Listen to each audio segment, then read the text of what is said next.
will be able to be there if I'm 12. I'll call you. I'm trying to live forever.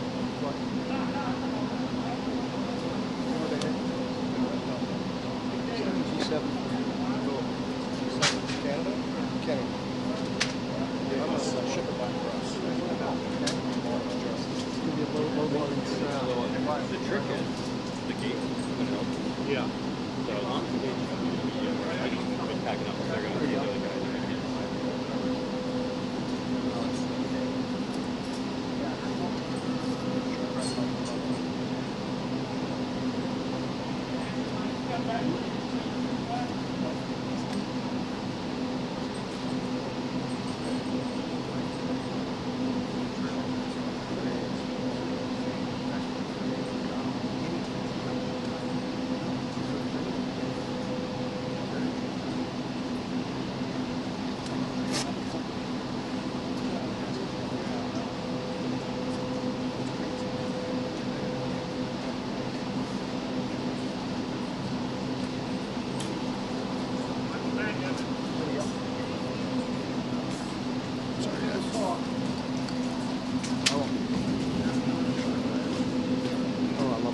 Love these leaves in my back. Feels good.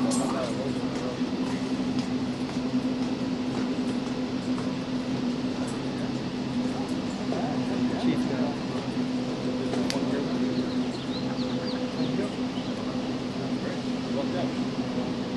there's another show mark too, right? No, I don't think that. Yeah, usually you do it this one. But I did this too. There's one. You do this one here, but put it there.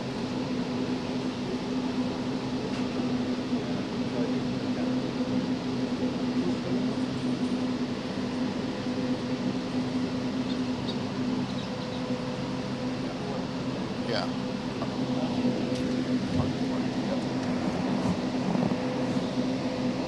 We gotta get out of his way, guys. Move all the shit out of the way.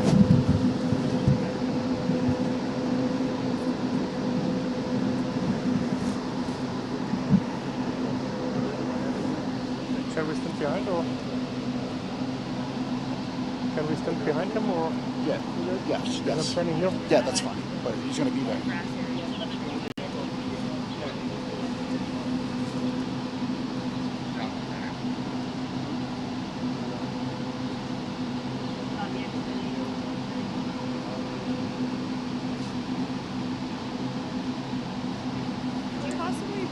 This way, just away from him. Thank you.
You been good?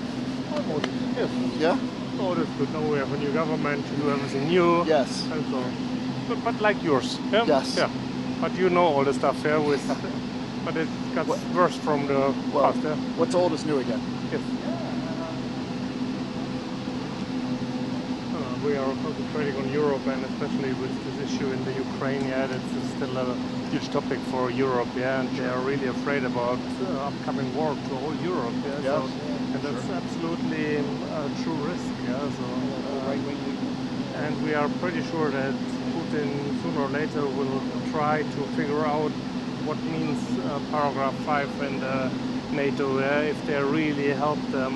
And so we are pretty sure that they sooner or later go to enter Lithuania or Poland or somewhere else. Yeah. why everybody's. It's a big thing, and a lot of people said it's the last good summer in Europe. Wow.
How tall is Trump? Tall. They'll be even. Yeah. Both tall. Says 6'8". The other guy's like 6'5". I don't know in inches, but our Chancellor he's also pretty tall. Yeah. 225. 2 meters.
Hey, follow us after this. Yes. We'll go the back way.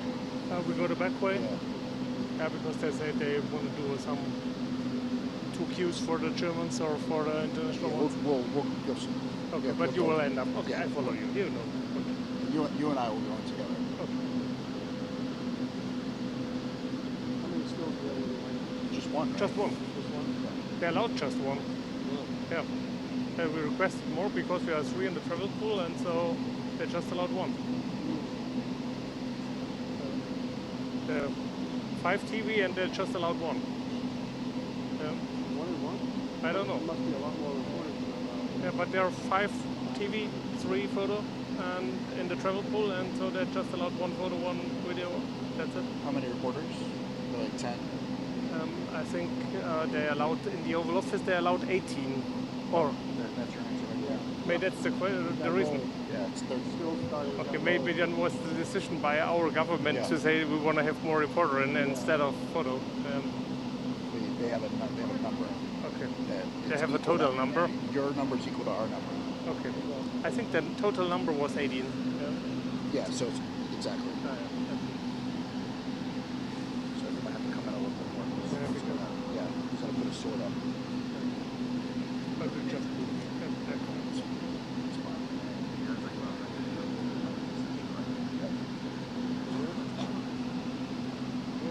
I bet you good. We might have to come in just because.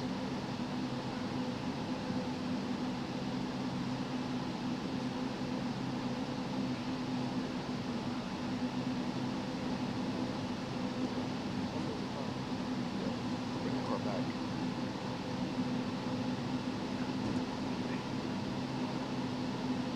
President Trump, sir, your message to the people of Germany. How was your phone call with President Xi of China, sir? Your phone call with President Xi of China.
Yeah. That's called And his serious. Christian name was Friedrich. Right.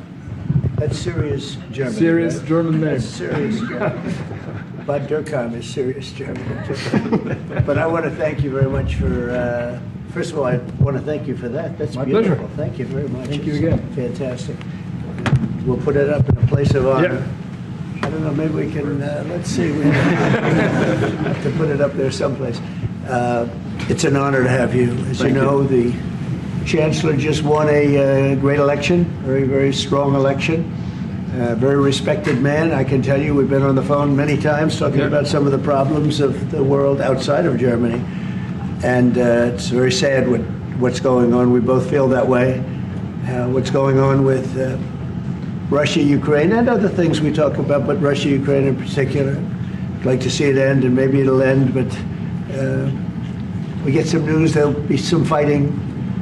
Something happened a couple of days ago, and now they do a return, and here it goes. It's not good. He's unhappy about it. I'm unhappy about it. But I think eventually we're going to be successful in stopping the bloodshed. It's pure bloodshed. 5,000-6,000 young soldiers a week are being killed. You know that there's numbers. Yeah, we know the numbers. They're staggering. They're staggering numbers. But Chancellor, I just want to congratulate you, and I want to welcome you to the Oval Office. Thank you. It's an Oval Office that's in very good shape. We like fixing things up and having them tippy-top like they have in Germany. Yeah. They do that in Germany very much, and we do it here. We're having a very good run. I also had a great election, a great win, won everything. Won the popular vote, all 7 swing states, which is a big deal. Yeah. It's pretty unusual to do that. And we have a great mandate from the people, and part of our mandate is we're going to have a great relationship with your country.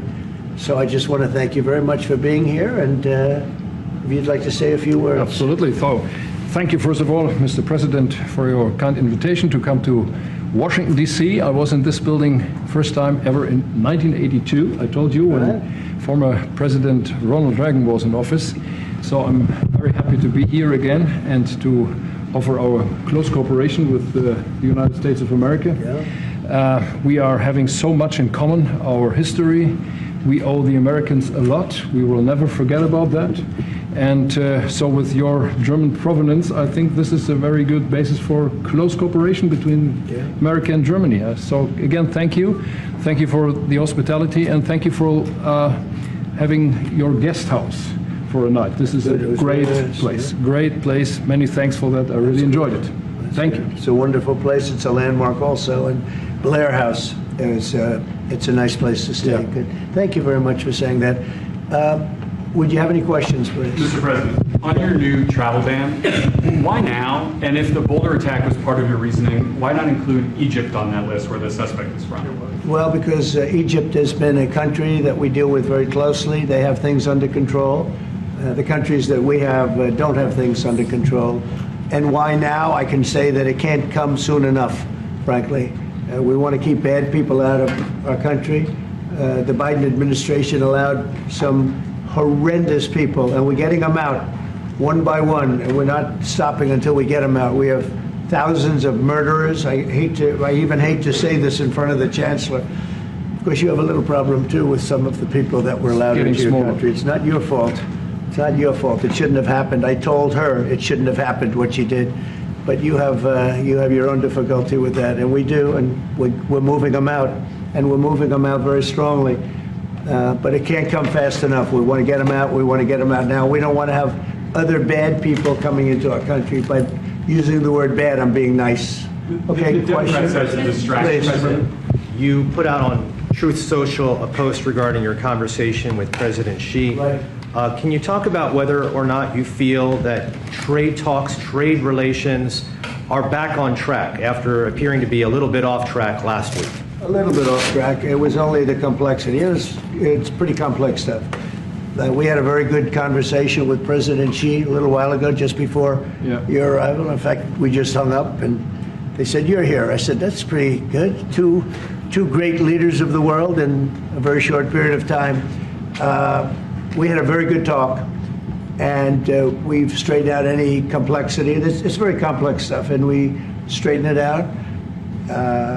The agreement was we're going to have Scott and Howard And Jameson will be going and meeting with their top people and continue it forward. But no, I think we have everything. I think we're in very good shape with China and the trade deal.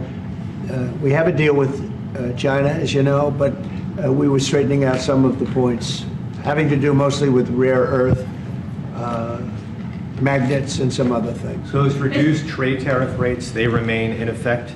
Yeah, we have the deal. I mean, we've had a deal. We announced the deal, and we'll be, I guess you could say, I wouldn't even say finalizing it up, Scott. I would say we have a deal, and we're going to just make sure that everybody understands what the deal is.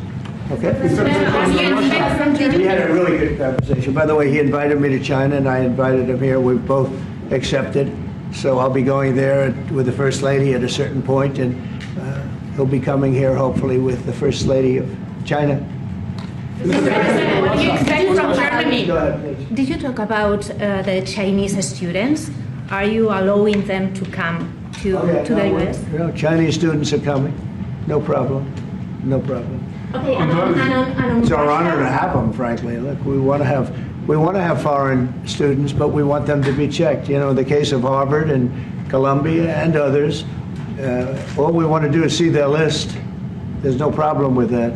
This is anybody outside of our country, international students, because when we see some of the people that we've been watching, we say, where do these people come from? How is that possible? No, we want to have foreign students come. We're very honored by it, but we want to see their list. Harvard didn't want to give us the list. They're going to be giving us the list now. I think they're starting to behave, actually, if you want to know the truth. Okay, and on Ukraine? On Russia, are you willing to put more pressure on Putin to end the war by imposing new sanctions on Russia and also on China? Well, remember, I'm the one that ended Nord Stream 2, going to a place called Germany, come to think of it. I'm sorry I did that. I don't know. But I ended Nord Stream 2. Nobody else did. And then when Biden came in, he immediately approved it. That's the largest, essentially the largest pipeline in the world, going to Germany and other countries. And by the way, we have so much oil and gas, you will not be able to buy it all. I mean, you literally, we have so much, and I hope we're going to make that a part of our trade deal because we have more than anybody else. We have actually the most, by far in the world, probably double what anyone else has. So we'll work on that. I'm sure that's something we'll discuss today. Mr. President, What do you expect from Germany, and what do you expect from the Chancellor? Well, first of all, I'm glad to meet because I've been dealing with the Chancellor, and he's a very good man to deal with. He's difficult, I would say. Can I say that? It's a positive. Go ahead. You wouldn't want me to say you're easy, right? No. Yeah, he's a very great representative of Germany. I think all we want is just going to have a good relationship. The rest will just sort of follow very easily. We'll have a good trade deal. I mean, I guess that will be mostly determined by the European Union, but you're a very big part of that, so you'll be involved. But we'll end up hopefully with a trade deal, or we'll do something. You know, we'll do the tariffs. I mean, I'm okay with the tariffs, or we make a deal with the trade, and I guess that's what we're discussing now. Mr. President, Back up, please. Go ahead. Mr. President? Okay. is Germany doing enough on defense, Mr. President? Is Germany doing enough on defense? What? Defense spending. is Germany doing enough on defense? The Chancellor wants to. Is Germany doing enough on The Chancellor wants to defense? spend 3.5. Well, I don't know. I mean, I haven't discussed it very much. I know that you're spending more money on defense now, and quite a bit more money, and that's a positive Definitely. thing. I'm not sure that General MacArthur would have said it's positive, you know. He wouldn't like it, but I sort of think it's good. You understand what I mean by that? Absolutely, I understand. He made a statement, never let Germany rearm. And I said, I always think about that when he says, sir, we're spending more money on defense. I say, oh, is that a good thing or a bad thing? I think it's a good thing. But, you know, at least to a certain point. There'll be a point when I'll say, please don't arm anymore if you don't mind. We'll be watching him. I'm kidding. Mr. President. Biden, Mr. President. Yeah, Biden, you said Biden. Your predecessor dismissed your auto pen investigation. He said he made all the decisions during his presidency. I'm curious your reaction to his dismissal. Well, look, the auto pen, I think, is the big scandal outside of the rigged election of 2020. I think the biggest scandal of the last many years is the auto pen. And who's using it? I happen to think I know, okay, because I'm here. And I'm not a big auto pen person, fortunately. I'm glad I'm very glad. It's an easy way out, but it's a very bad thing, very dangerous. You know, I sign important documents. Usually when they put documents in front of you, they're important. Even if you're signing ambassadorships, and I consider that important. I think it's inappropriate. You have somebody that's devoting 4 years of their life or more to being an ambassador. I think you really that person deserves to get a real signature, not an auto pen signature. And I can tell auto pen easily. I can look at it, like two little pinholes from pulling the paper, right? You always see the pinholes. Yeah. It's real easy to tell about auto pen. I think it's very disrespectful to people when they get an auto pen signature. Outside, auto pen to me are used when thousands of letters come in from young people all over the country and you want to get them back. And, you know, people use auto pens for that, to send a little signature at the bottom of a letter. We have thousands of them. We get thousands of letters a week. And it's not possible to, you know, I'd like to do it myself, but you can't do it. To me, that's where auto pens start and stop. But I'm sure that he didn't know many of the things. Look, he was never for open borders. He was never for transgender for everybody. He was never for men playing in women's sports. I mean, he changed, all of these things that changed so radically. I don't think he had any idea that frankly, I said it during the debate and I say it now, he didn't have much of an idea what was going on. Mr. President, He shouldn't be, essentially whoever used the auto pen was the president. And that is wrong, it's illegal, it's so bad, and it's so disrespectful to our country. Mr. President. Mr. President, will you leave your troops in Germany? And if I may ask a question to the Chancellor to answer in German for the German audience, how has your first encounter been? The answer is yes. We'll talk about that. But if they'd like to have them there, So we have a lot of them, about 45,000. It's a lot of troops. It's a city when you think of it. That's good economic development. They're highly paid troops, and they spend a lot of money in Germany. But the relationship with Germany is very important. Yeah, we'll be doing that. No problem. May I say a few words in German to Yes, the German please. public? So, danke für die Frage.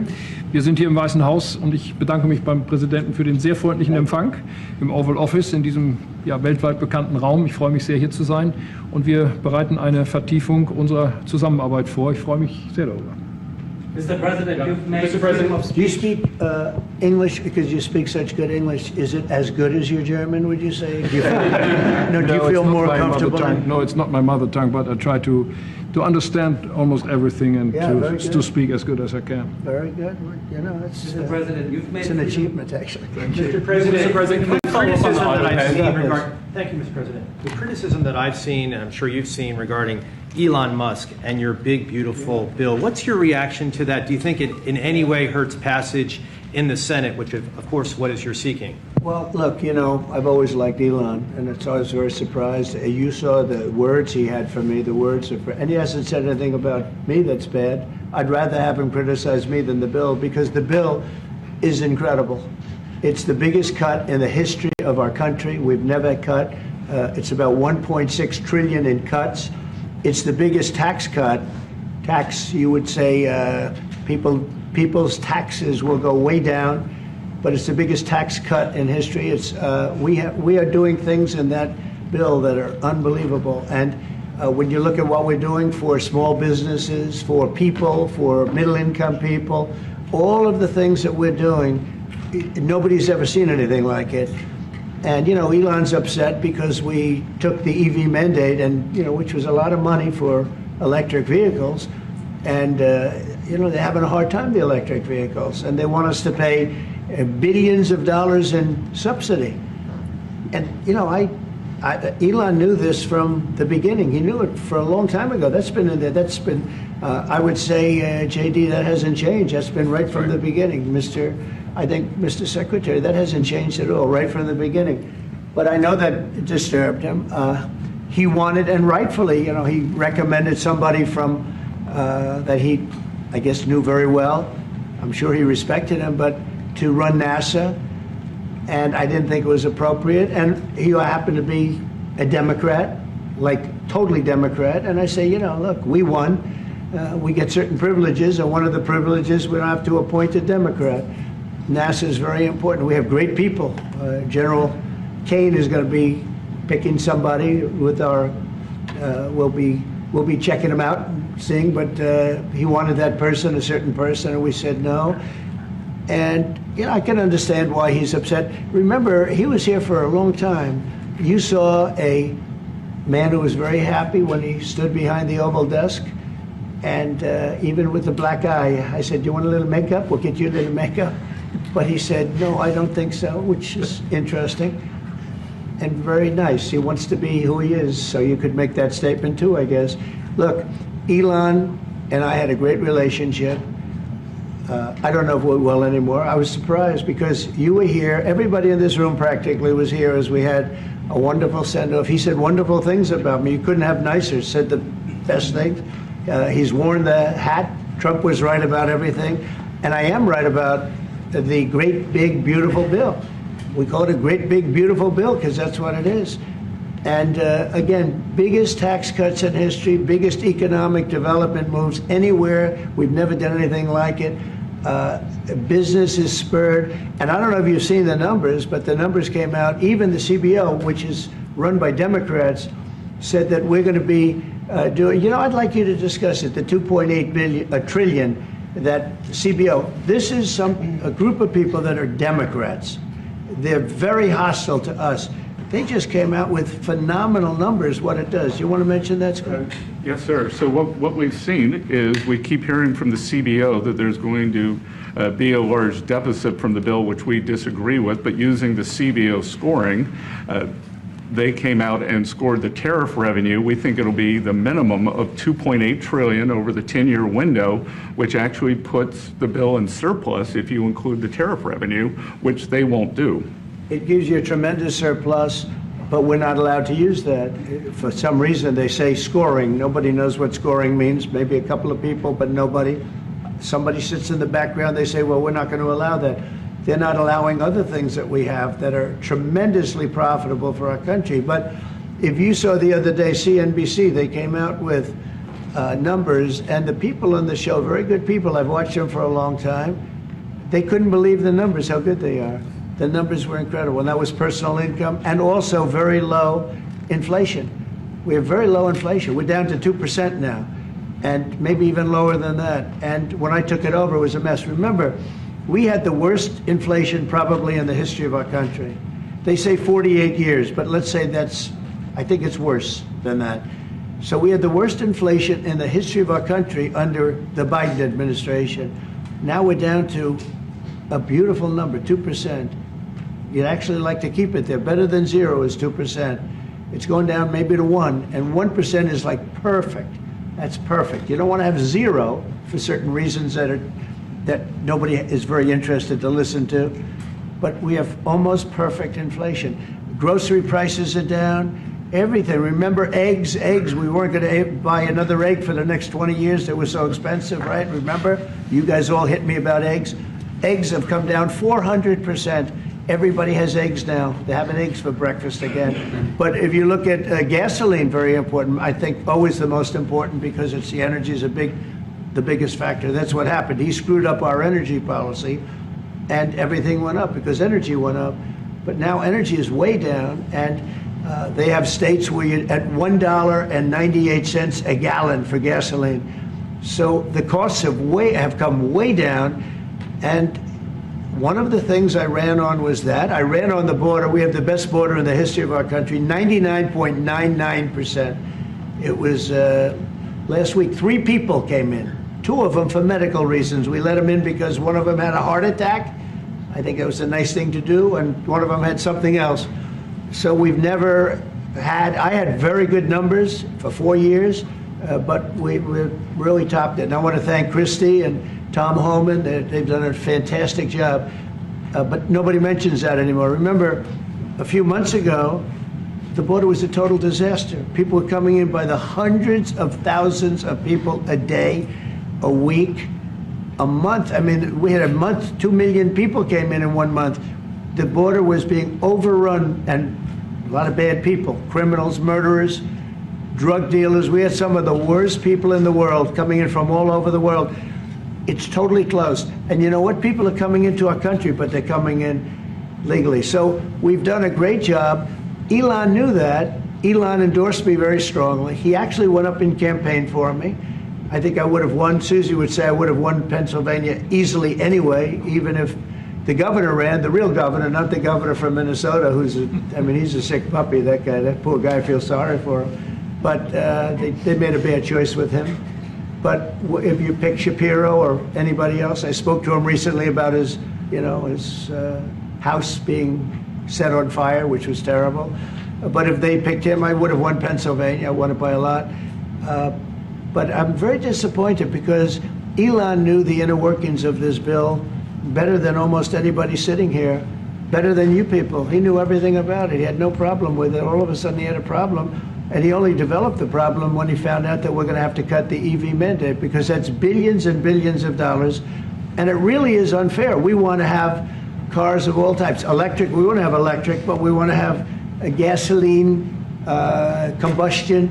We want to have different. We want to have hybrids. We want to have we want to be able to sell everything. And when that was cut, and Congress wanted to cut it, he became a little bit different. And I can understand that. But he knew every aspect of this bill. He knew it better than almost anybody. And he never had a problem until right after he left. And if you saw the statements he made about me, which I'm sure you can get very easily, it's very fresh on tape, he said the most beautiful things about me. And he hasn't said bad about me personally, but I'm sure that'll be next.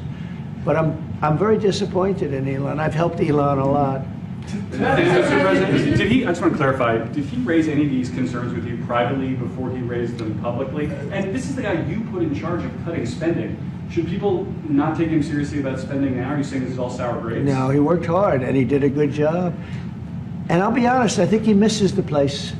I think he got out there and all of a sudden he wasn't in this beautiful Oval Office, and he's got nice offices too. But there's something about this one. I was telling the Chancellor, this is where it is. People come in here, even from Germany. They come in and they walk into the Oval Office, and it's just a special place. It's, World War I, it started and it ended here, and World War II, and so many other things. Everything big comes right from this beautiful space. It's now much more beautiful than it was 6 months ago. A lot of good things are happening in this room. And I'll tell you, he's not the first. People leave my administration and they love us. And then at some point they miss it so badly. And some of them embrace it and some of them actually become hostile. I don't know what it is. It's sort of Trump derangement syndrome, I guess they call it. But we have it with others too. They leave and they wake up in the morning and the glamour's gone. The whole world is different and they become hostile. I don't know what it is. Someday you'll write a book about it and you'll let us know. Yeah. Mr. President, speaking of ending wars in this room, you were very critical of Vladimir Putin a couple of days ago. What kind of play is he playing from your perspective? What are his... Well, look, he got hit. He's been doing hitting, so I understand it. But he got hit hard. And I don't think he's playing games. I think I've always said he wanted the whole thing. I thought he wanted the entire, everything having to do with Ukraine. That's something that would have never happened if I were president. The election was rigged. I didn't get to be president, but I got to be president now. And I think it's a much more important presidency. Other than a couple of things like that, the war would have never happened. The war with Ukraine, with Putin, would have never happened, ever, not even a chance. And it didn't happen for 4 years. And it wasn't thought of. I used to talk to him about Ukraine a lot. It was the apple of his eye, but he would have never done what he did. And I think mistakes were made by him, but I think mistakes were made by other people. The president should have never allowed that war. Biden should have never allowed that war to happen. If you had the right guy in here, that war would have never happened. Israel would have never happened with Hamas. That would have never happened. The attack on Israel would have never happened because Iran was broke. They had no money. They had no money to give to Hamas or Hezbollah or anybody else. And all of that would have never happened. Inflation wouldn't have happened. It was caused mostly by energy. And the Biden administration messed up my great energy policy. We were down into the 190 a gallon. and it would have never happened. It was caused by energy and their bad spending on the Green New Scam and other things that they spent on. But all of those things would have never happened. But maybe most importantly, the war, Chancellor, with Russia would never have happened with Ukraine. It was something that would have, I dealt with Putin a lot. There was no chance, zero. And a lot of people say, how do you know? For 4 years it didn't happen. There was never a chance of it happening. And he understood the consequences. Now, it's a shame. And when you see all of those people, they came out with a report today that millions of people have died, much more than people thought. And I've been saying that for a long time. The amount of death in that war is far greater than the news has been reporting, or than, frankly, that either side has been reporting. It's a very sad thing. And I can tell you, just speaking for the Chancellor, because we speak about it, he feels the same way. He wants to see it ended. Would you like to say something? Absolutely. And I'm here, Mr. President, to talk with you later on how we could contribute to that goal. And we all are looking for measures and for instruments to bring this terrible war to an end. And may I remind you that we are having June 6th tomorrow. This is D-Day anniversary, when the Americans once ended a war in Europe. And I think this is in your hand in specific, in ours. That was not a pleasant day for you? No, that was not a pleasant. This was not a great in day. the long run, Mr. President, this was the liberation of my country from Nazi dictatorship. That's true. So, that's true. And we know what we owe you. But this is the reason why I'm saying that America is again in a very strong position to do something on this war and ending this war. So let's talk about what we can do jointly, and we are ready to do what we can. And you know that we gave support to Ukraine, and that we are looking for more pressure on Russia. The European Union did, and we should talk about that. We will talk about it. And Yeah. it's good timing. The numbers for our country are through the roof, the economic numbers, because of the election and because of tariffs and other things, a lot of things. But we've had some of the best numbers we've ever had. They were reported yesterday, the day before, and even today. Country is doing really well. I think that one of the things you'd be most interested in is that 6 months ago, we were having a hard time getting anybody to join our military. I mean, they just couldn't do it. The numbers were record low. We couldn't get people to join the military. It wasn't me. This was before I got there, the past administration. But 6 months ago, a year ago, the numbers were record low. You couldn't get them to join. That included the police. And you couldn't get them to join. Now, we just hit the highest number in the history of our country, we think, but very close, but the highest in the history of our country, recruitment, joining the Army, Navy, Air Force, Marines, Coast Guard, police forces all over the country. What did you do for that? What was the reason? Spirit. They love our country again. You're going to do the same thing. Spirit. We have great spirit is back in our country, and it's very simple. And, it was only, Susie, 6 months ago, right, that you got reports. You're the one that released them, that you couldn't get anybody to join the military, and now we're stocked. Every service now is packed, and we have waiting lists of people trying to get in, as good as we've ever had in the history of our country. So that's an honor. That's a great honor. Mr. President, on the war. On California. You've asked. You've had enough. Go ahead, please. Mr. President, so would you consider to put more sanctions on Russia? Because this discussion is going on now for weeks and months, and you tweeted about it once, but then nothing happens. So Yeah, when I see the moment when we're not going to make a deal, when this thing won't stop, Is there a in deadline that for you? moment, yeah, it's in my brain, the deadline. When I see the moment where it's not going to stop, and I'm sure you're going to do the same thing, will be very, very, very tough. And it could be on both countries, to be honest. It takes two to tango. But we're going to be very tough. Whether it's Russia or anybody else, we're going to be very tough. That's a bloodbath that's going on over there. And when I see the moment where I say, well, they're going to just keep fighting. I gave the analogy yesterday when I spoke to President Putin. I had a 2-hour and 15-minute call with him. Sometimes, and this is me speaking maybe in a negative sense, But sometimes you see two young children fighting like crazy. They hate each other and they're fighting in a park. And you try and pull them apart. They don't want to be pulled. Sometimes you're better off letting them fight for a while and then pulling them apart. And I gave that analogy to Putin yesterday. I said, President, maybe you're going to have to keep fighting and suffering a lot because both sides are suffering before you pull them apart, before they're able to be pulled apart. But it's a pretty known analogy. You have two kids, they fight. Sometimes you let them fight for a little while. You see it in hockey, you see it in sports.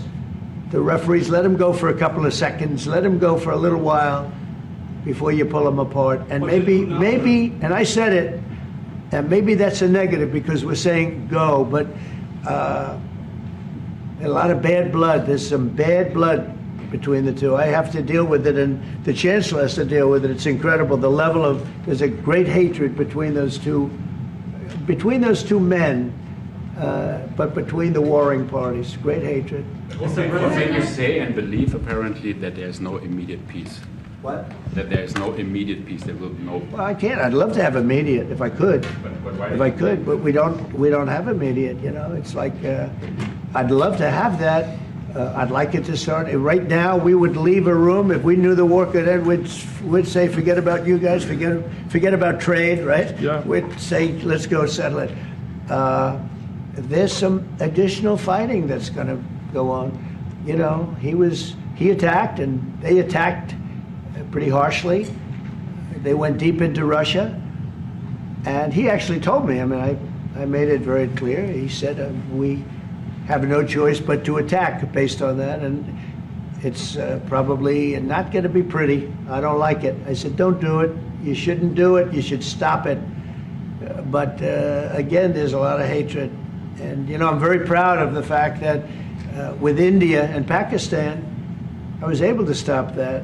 And those are nuclear powers, and that was getting close to being out of hand. And I spoke to some very talented people on both sides, very good people on both sides.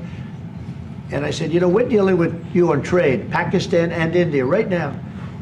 I said, we're not going to deal with you on trade if you're going to go shooting each other and whipping out nuclear weapons that maybe even affect us. Because, you know, that nuclear dust blows across oceans very quickly. It affects us. And I said, if you're going to do that, we're not going to do any trade deals. And you know what? I got that war stopped. Now, I hope we don't go back and we find out that they started, but I don't think they will.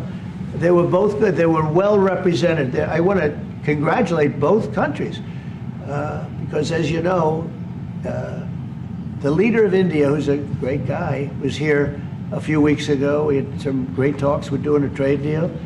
And Pakistan, likewise, they have very strong leadership. Some people won't like when I say that, but you know, it is what it is. And they stopped that war. Now, am I going to get credit? I'll never get credit for anything. They don't give me credit for anything, but nobody else could have done it. I stopped it. I was very proud of that. I wish we could do the same thing with Ukraine and Russia. And at some point it'll happen. I believe that. And if it doesn't happen, or if I see somebody's out of line, if Russia's out of line, you'll be amazed how tough. Remember this, they like to say that I'm not friends with anybody. I'm friends with you. I'm not friends with that. I want the right thing to happen for our country, for everybody, for humanity. But I'm the one that stopped the pipeline. It's called Nord Stream 2. Until I came along, nobody ever heard, not one person in this room ever heard of Nord Stream 2. You probably did, yes, because it went to Germany. He's the only one knowing that this was a mistake. But yeah, I stopped him. I stopped it. Yeah, and you've said that openly. Yeah. It was a mistake because, and I used to go with Angela. I'd say, well, wait a minute. We're spending all this money to defend you against Russia, and then you're giving Russia billions of dollars a month. What kind of a deal is that? You know, which was... but you said it better than anybody else. I appreciate it. But I'm the one that stopped it. And that was the biggest economic development job, if you want to call it that, in the history, think of it, in the history of Russia. That was a massive, it's the biggest pipeline in the world. Going to go all over Europe, not only to Germany. You know, they were Germany, but then they were branching off all over to Europe. Nobody ever heard of, not one person of you heard of it. And I stopped it. It was dead. And then they say, I'm friends with Putin. I got along with him. He respected me, I respected him. It would have never happened. But I stopped Nord Stream 2. When Biden came in, almost the first week, he approved it. He let it be built. And then they say that I wasn't tough on Russia. Putin said to me, you know, you're not tough on Russia. You stopped the biggest, most important job we've ever done. You stopped it. And Biden came in and he let it be built. And I'll tell you what, I'll never forget the day I had it totally stopped. They weren't building. They gave up on it. They weren't able to. And then Biden came in and he let him build. I couldn't believe it. Okay, one or two questions more, please. Any questions? Any question for the Chancellor? Continue. Go ahead for the Chancellor. That would be one. I like his answers much better. Would you continue to support Ukraine? Yeah, I'm with Ukraine. We just signed a big deal on rare earth with Ukraine. And I want to, you know what, I'm for stopping killing, really. That's what I'm for. Again, a war that would have never started, should have never started. I want to see the killing stop. We spent $350 billion, much more than Europe, but Europe spent a lot also. And they spent way over $100 billion. Yeah. So you're talking about close to $500 billion went into that whole thing. And it's not even the money, and I know with you too, it's a lot of money, but it's the death that's being caused. We went to the Middle East. I went last week to the Middle East. We took in $5.1 trillion. That's many, many times. That's 30, 40 times, 50 times more than what we're talking about. It's think of that, $5.1 trillion of investment with one trip that lasted 4 days. So it's not the money. It's a little the money, but not the money, the big thing. The big thing is the death. The death of, and really the decimation. You've lost a whole culture. You know, Ukraine had the most beautiful turrets. They call them turrets, the little towers, beautiful towers, the most beautiful in the world. They're all now laying on their side, blown to smithereens. It'll never happen again. They've taken away the culture of a country. They've taken away the heritage of a country. It's a terrible thing. But most importantly, again, is the death. 5,000 plus people a week, soldiers, are being killed. He doesn't want that, and I don't want that. One more. Yeah, please. Thank you. Mr. President, do you support the Graham bill on putting high tariffs on China? I haven't looked at it, but they'll be guided by me. That's the way it's supposed to be. They're going to be guided by me. No, I haven't looked at it. It's a bill on sanctions, etc. I'm a very quick study. At the right time, I'll do what I want to do. But it could very well be okay. I'll have to see. But they're waiting for me to decide on what to do, and I'll know maybe very soon. It's a harsh bill. Yeah, very harsh. Take one more on the auto pen. I would like to have a question to the Chancellor as well, because do you agree with the analogy the President made on the war between Russia and Ukraine as being a fight between two kids? Is that how you view that as well? And what do you actually want the US President to do in this? Well, I think we both agree on this war and how terrible this war is going on. And we are both looking for ways to stop it very soon.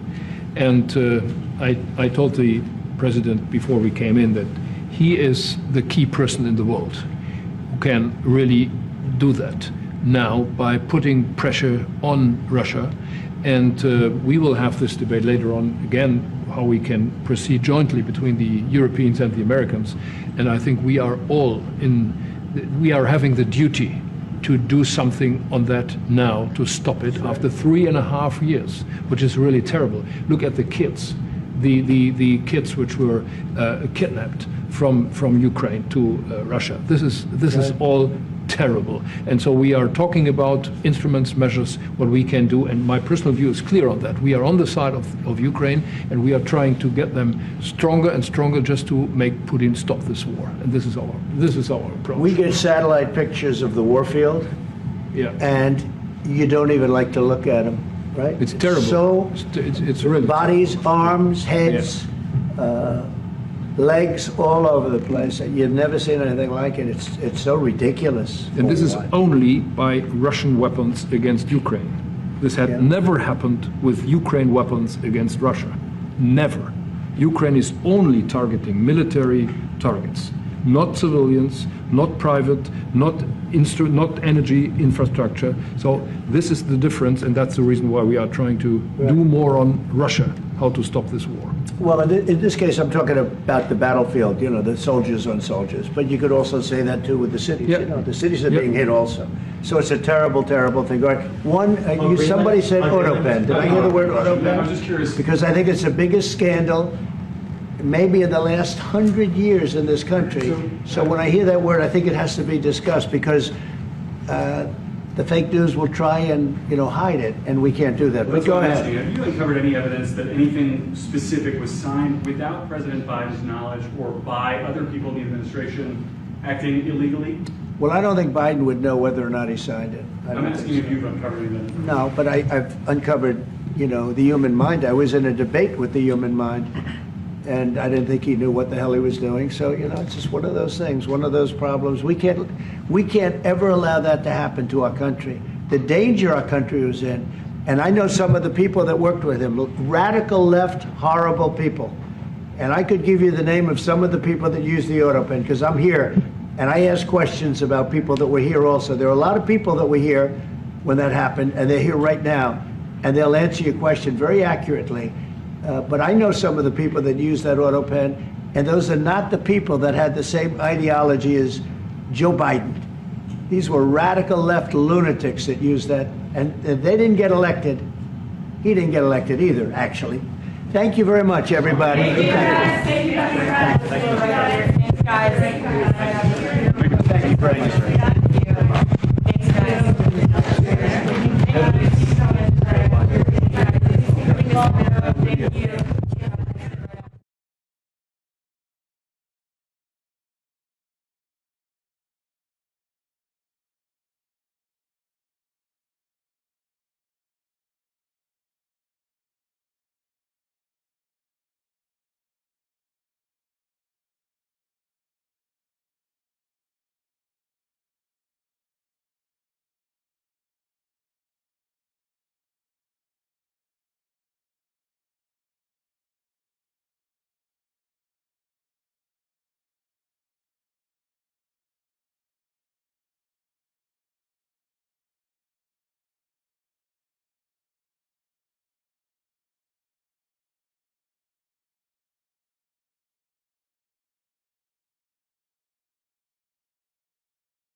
Should we do that on camera? Absolutely, sure.